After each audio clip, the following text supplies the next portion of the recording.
ವೀಕ್ಷಕರೇ, ನಮ್ಮ ಚಳ್ಳಕೆರೆ ಟಿವಿಗೆ ಸ್ವಾಗತ. ಇಂದಿನ ಪ್ರಮುಖ ಸುದ್ದಿ. ಸ್ವಾಮಿ ವಿವೇಕಾನಂದರು ದೈವತ್ವವನ್ನ ಮೊಳಗಿದ ಪ್ರವಾದಿ ಎಂದು ಚಳ್ಳಕೆರೆಯ ಶ್ರೀ ಶಾರದಾಶ್ರಮದ ಅಧ್ಯಕ್ಷರಾದ ಪೂಜ್ಯ ಮಾತಾಜಿ ತ್ಯಾಗಮಯಿ ತಿಳಿಸಿದ್ದಾರೆ.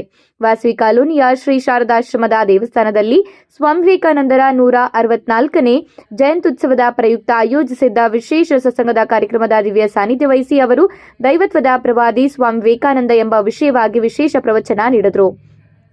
ಸತ್ಸಂಗದ ಆರಂಭದಲ್ಲಿ ಶ್ರೀ ಶಾರದಾಶ್ರಮದ ಸದ್ಭಕ್ತರಿಂದ ಸಾಮೂಹಿಕ ಭಜನೆ, ದಿವ್ಯಾತ್ರಿಯರಿಗೆ ಮಂಗಳಾರತಿ ಮತ್ತು ಸದ್ಭಕ್ತರಾದ ಶ್ರೀಮತಿ ಪಿಎಸ್ ಮಾಣಿಕ್ಯ ಸತ್ಯನಾರಾಯಣ ಅವರು ಮಹಾತ್ಮರ ತಾಯಿಯ ಹೆಸರುಗಳನ್ನು ಹೇಳಿದರೆ, ಯತೀಶ್ ಎಂ ಸಿದ್ದಾಪುರ ಹಾಗೂ ಚೇತನ್ ಕುಮಾರ್ ತಾವು ಕೈಗೊಂಡ ಶಿವಸೇವೆಯ ಅನುಭವಗಳನ್ನು ಅತ್ಯಂತ ಸೊಗಸಾಗಿ ಹಂಚಿಕೊಂಡರು.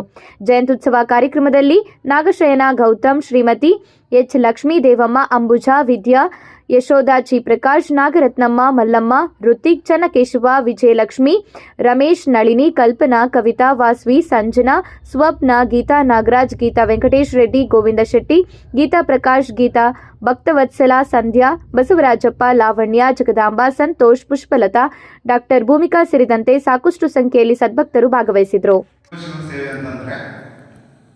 ಪ್ರತಿಯೊಬ್ಬ ವ್ಯಕ್ತಿಯ ಒಳಗಡೆ ಭಗವಂತನಿದ್ದಾನೆ.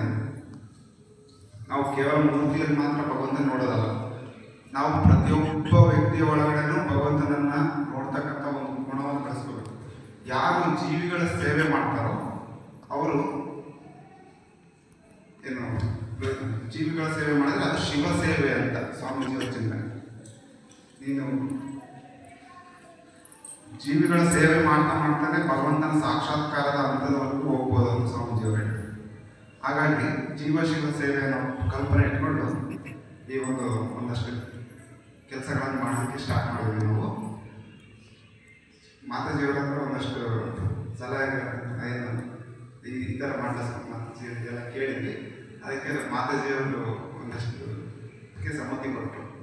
ಅದರಲ್ಲಿ ನನಗೆ ಕೊಟ್ಟಿದ್ದು ಏನಂದರೆ, ಒಂದಷ್ಟು ಶಾಲೆಗಳಿಗೆ ಹೋಗಿ ಒಂದಷ್ಟು ಪುಸ್ತಕಗಳನ್ನು ಕೊಟ್ಟು ಸ್ವಾಮೀಜಿಯವರ ಚಿಂತನೆ, ಸ್ವಾಮಿ ದಿವ್ಯದರೆಯವರ ಚಿಂತನೆ, ಅದಕ್ಕಿಂತ ದೊಡ್ಡ ಸೇವೆ ಇನ್ನೊಂದು ಇದೆಯಾ?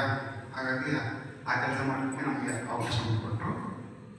ಹಾಗಾಗಿ ಇವತ್ತು ನಾನು ಓದಂಥ ಶಾಲೆ ಸಾಣಿಕೆರೆ ಹೈಸ್ಕೂಲ್, ಆ ಸ್ಕೂಲ್ಗೆ ಹೋಗ್ಬಿಟ್ಟು ಒಂದಷ್ಟು ಮತ್ತು ಇನ್ನೊಂದು ಕಾಪರಳ್ಳಿರ್ತಕ್ಕಂಥ ಒಂದು ಹೈಸ್ಕೂಲ್, ಎರಡು ಶಾಲೆಗೆ ಹೋಗಿ ಸ್ವಾಮೀಜಿಯವರ ಚಿಂತನೆಗಳನ್ನು ಒಂದಷ್ಟು ಮಕ್ಕಳಿಗೆ ತಿಳಿಸಿ ಅವರಿಗೆ ಸ್ವಾಮೀಜಿಯವರ ಪರಿಚಯ ಮಾಡಿಕೊಟ್ಟು ಒಂದಷ್ಟು ಪುಸ್ತಕಗಳನ್ನು ಮಾರಾಟ ಮಾಡಿಕೊಡುತ್ತೆ. ಇದು ಅಲ್ಲಿ ಸಾಣಿಕೆರೆ ಶಾಲೆಯಲ್ಲಿ ಮಕ್ಕಳ ರೆಸ್ಪಾನ್ಸ್ ಸರಿ ಇರಲಿಲ್ಲ, ಪರವಾಗಿಲ್ಲ